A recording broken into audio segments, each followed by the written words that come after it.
Now more on yachts. No. Now we go to a couple national stories, and we begin in Boston. That's where President Obama's comments at a dedication of the Edward Kennedy Institute yesterday are generating a lot of buzz today. Ted understood the only point of running for office was to get something done. He understood that differences of party or philosophy could not become barriers to cooperation or respect. He also went on to say that that kind of bipartisanship died back then. That Chuck Schumer perhaps could even bridge, some people are saying, maybe better than the man who'll succeed, Harry Reid. But let me come back here, if we could, to what the president said. And Dominic, you can read that a little bit of two ways. People forget, or maybe they don't forget, that 6.5 years ago, this president came in a favor that he would bridge the divide. That was his idea. Mm-hmm. He said it died back in the days of Kennedy, and it can't be resurrected. Does the president bear some of this, our current president, or is he right that in the last 20 years, nobody, especially in the last 10 years, nobody could breach the divide as to how poisonous the atmosphere in Washington, and maybe not just Washington, but state governments as well, has gotten? Then that means Mr. Obama ran on a pledge that he knew he could not honor, because he went all over the country talking about, as you said, he was the man to bridge the gap and bring the parties together.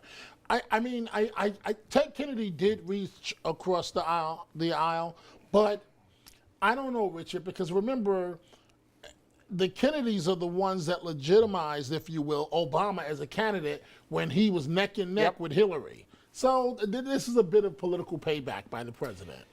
But on the subject of how partisan environments have gotten, I listened to your conversation about Indiana at the top. We are in a day and age where people can't just disagree seemingly that, oh, you have your opinion, I have mine. You have to be wrong and I have to be right. And your idea has to be so negligible that I can't even listen to it, let alone take an item of it and try and work it into something. I'm not trying to be Pollyannish, Scott, but it didn't seem that it was always that bad. Am I wrong? I don't think you are. I don't think Kennedy was the epitome of, getting along either. I mean, remember, he worked on that healthcare law for years and years and couldn't get anything passed by the various folks. I mean, he had his troubles too. But like No Child Left Behind, he worked on that with President Bush. I mean, there were issues. Orrin Hatch, probably his closest friend that there was in the Senate. Yeah. I understand. In his latter part of his career. Right. I mean, latter part of his career when he wasn't going to run for president anymore. I mean, he took it. But to your question, it seems to me that we're all so busy, politicians, elected officials, trying to get our newsworthy point across, that we miss the details of where you can find compromise. I really don't think it's a personality flaw. I try to be fair here because I'm a Democrat, and this is focused on partisan divide, not just ideological divide. And I just wonder whether Obama's the attitude of a significant fraction of the Republican Party to Obama is that you can't. He's a socialist. He's a Kenyan. He's a traitor. He's a communist. That it became impossible to win a Republican primary if you did business with Obama. And it wasn't so much that Harry Reid and Mitch McConnell couldn't do business. They could. Or Teddy Kennedy and John McCain. They could. It's that if Obama was part of it, the Republican Party said, I don't want anything to do with it. Yeah, but Richard, it was because he went after the Republican Party in whole. Remember, he and Pelosi, during that whole health care discussion, were constantly bashing all Republicans across the board. They made it, and by the way, Schumer was too. I mean, that's what they did. And it's partly a partisan issue, but it is an ideological issue. The Republican Party is split badly, as you're well aware, and those fights are also mean-spirited in many cases with people. And so you've got this. It's an emotional drive with a black and white, and I don't think that's true. Look at the confirmation of Lynch as the successor to Eric Holder as Attorney General. You have Republicans, like the guy from Mississippi, a couple of other guys, who stand up and say, she's qualified. I don't like Holder, she'd be an improvement. I'm not voting for her because that's what my base wants me to do. And it's as though paralyzing Obama is more important than running the country. Yeah, I think it's outrageous. And she's qualified. She should be in there. We need her. I think she's better than Holder. But to me, there's no political downside anymore to just saying no. to be obstinate and say, I won't work with the other side. And that's not what people want. If you ever look at the polls, they want stuff to get done. But electeds, no. You got to get through your primary. You got to be your party's nominee. You got to get elected, right? So it's just. Look at the Indiana law. Do you really think someone like Jeb Bush believes that's the best thing for the state or the country?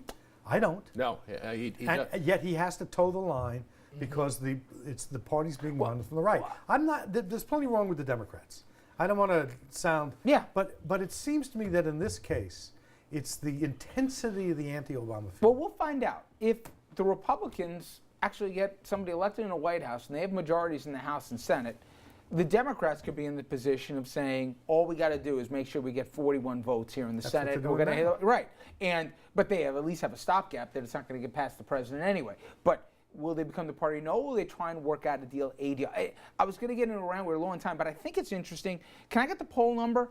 This was the subject again was on the policy of Iran, and we'll bring up the graph in a second.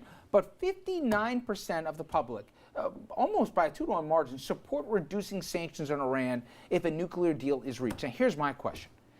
If 2 out of every 3 Americans, let's say the poll is really reflective of where the pulse is, want to negotiate and have a deal rather than no deal, is there any downside for the Republicans to say, give the people what they want?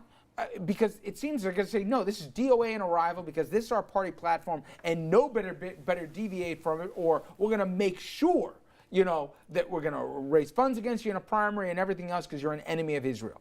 So that is an example. 2/3, like remember guns after Newtown. 90% of Americans want a background check. We couldn't get it because there was a fear of the base. I know it's not new. Politics isn't all about kumbaya, but it just seems that it's more pronounced even when there's overwhelming majorities of the public who want something. Yeah, but you got to watch these opinion polls. Do you want to fight poverty and eliminate it? Yeah. Yeah, put me down for that, okay? I'm also for motherhood and apple pie. Right? I am too, and you can write me on right now, and I'm against nuclear proliferation in Iran. Got it, understand. It's not that. I mean, the questions are far more complicated, and shows like yours need to talk about it. At what point do you worry about the technology in nuclear, fashioning? That's an issue to Israel, and it's an issue to us. So it's not just, I approve of this. But some of the objections, let's be honest, some of the objections aren't steeped in deep philosophical divides. No, some of them are saying, Mr. Leader, where do you want me to vote on this? If you don't toe a Tea Party line, you don't win a Republican primary. And what's interesting is I think Jeb Bush is edging towards a place to say that he can't win as the party of the right. If you're going to be a rightist, you can get a better rightist than Jeb Bush. I think you're right. And he may even trigger this split in the Republican Party. And he'll point to Ted Cruz to do it. That's exactly where he'll point, because Ted Cruz represents that side, and he's the one who stopped government. So this whole argument, this whole discussion, Jeb's got to go there.